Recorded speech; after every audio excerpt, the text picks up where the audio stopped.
Selamat pagi, perkenalkan nama saya Duko Saputra.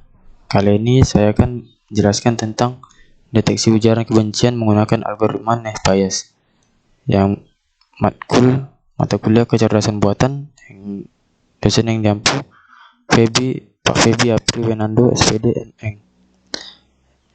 Kali ini kelompok 11 saya akan perkenalkan kelompok 11. Yang pertama itu Bagas Tri Ramadana, Mikdad Amin Seno, Muhammad Iqbal Syam, Duko Saputra, dan Sasmito.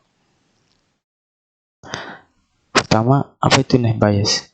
Naive Bayes merupakan sebuah pengklasifikasian probabilistik sederhana yang menghitung sekumpulan probabilitas dengan menjumlahkan frekuensi dan kombinasi nilai dari dataset yang diberikan. Algoritma yang menggunakan teorema Bayes dan mengasumsikan semua atribut independen atau tidak saling ketergantungan yang diberikan oleh nilai pada variabel kelas. Naive Bayes didasarkan pada asumsi penyederhanaan bahwa nilai atribut secara kondisional saling bebas jika diberikan nilai output. Dengan kata lain, probabilitas mengamati secara bersama produk dari probabilitas individu. Keuntungan penggunaan Naive Bayes adalah bahwa metode ini hanya membutuhkan jumlah data perhatian atau training data yang kecil untuk menentukan estimasi parameter yang diperlukan dalam proses pengklasifikasian. Naive Bayes sering bekerja jauh lebih baik dalam kebanyakan situasi dunia nyata yang kompleks daripada yang diharapkan. Dan inilah persamaan Naive Bayes, yaitu peluang pada kelas J saat ada muncul kata I. Selanjutnya PHJ, peluang munculnya sebuah kelas J. P dalam kurung SI, HJ, peluang kata I masuk dalam kelas J. P dalam kurung XI, peluang munculnya suatu kata. Pertama-tama kita akan meload datasetnya atau memasukkan dataset. Yang kedua itu pre-processing data, melakukan pembersihan terhadap dataset yang akan digunakan. Yang ketiga itu smart, mengatasi imbalance data. Yang keempat, klasifikasi Naive Bayes, implementasi menggunakan Naive Bayes. Pertama ini load datasetnya. Yang pertama itu kita import pandas dan import nampinya. Di sini terdapat dataset yang telah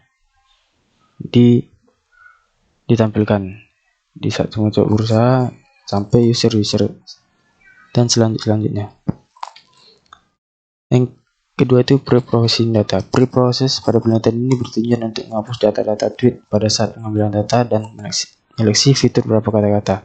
Pre-processing meliputi proses penghapusan tanda baca atau simbol lainnya seperti hashtag, pagar, angka, dan simbol-simbol lain yang bukan merupakan kata. Penghapusan kata-kata yang tidak mempunyai makna, yaitu stop for removing, menggunakan fungsi yang dikembangkan dari penelitian sebelumnya.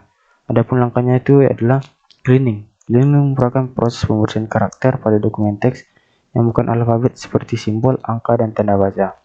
Yang kedua itu case folding. Case folding adalah mengubah semua huruf dalam dokumen menjadi huruf kecil dan hanya huruf A sampai dengan Z yang diterima. Karakter selain huruf dihilangkan dan dianggap delimiter. Contoh kata komputer akan menjadi komputer, dikecilkan. Tokenizing itu pemotongan string input tiap kata yang menyusunnya. Contoh kalimat aku cinta Undiksa dipotong menjadi kata aku cinta Undiksa. Normalization adalah proses untuk menyeragamkan term yang memiliki makna sama namun penulisannya berbeda. Bisa dialihkan kesalahan penulisan, peningkatan kata, ataupun bahasa gaul atau bahasa alay. Yang selanjutnya stop for removal. Stop for merupakan kata yang sangat umum dan keberadaannya tidak mengubah makna dari kalimat.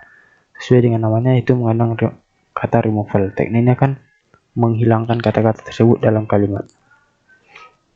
Terakhir, stemming merupakan suatu proses yang mentransformasikan kata-kata yang terdapat dalam suatu dokumen ke kata-kata akarnya atau root word dengan menggunakan aturan-aturan tertentu. Pada tahapan ini menggunakan stemming untuk teks berbahasa Indonesia. Dan selanjutnya smooth. Untuk mengatasi permasalahan kelas tidak seimbang, maka kita gunakan teknik smooth untuk mengatasinya. Supaya algoritma yang bekerja pada smooth pertama akan mengambil selisih antara vektor dari vektor pada kelas minoritas dan nilai nearest neighbor dari kelas minoritas, lalu mengalihkan nilai tersebut dengan angka acak antara 0 sampai 1. Selanjutnya, hasil kalkulasi tersebut ditambahkan dengan vektor sehingga dapat hasilkan nilai vektor yang baru. Contohnya di sini number transaksinya X-trend-nya, Y-trend, X-test, dan Y-test, dan akan menghasilkan sebagai berikut.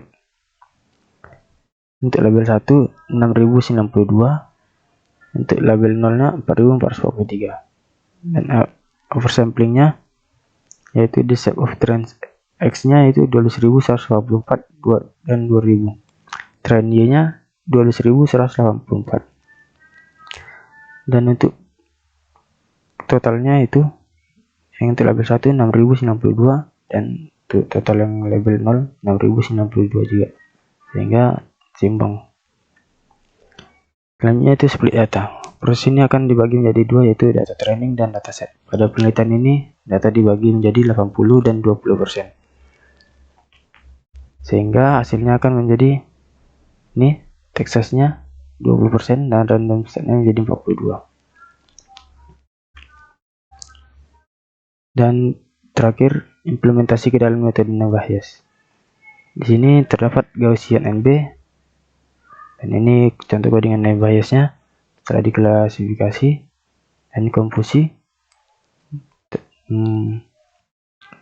dapat kita simpulkan yaitu 950, 168, 1184, dan 432. Dan akurasi Bayesnya itu sekitar 67%, 67,65%. Dan inilah contoh pada implementasi metode Bayes dapatkan akurasi besar 67%. Dan itulah presentasi dari saya, semoga bermanfaat. Terima kasih.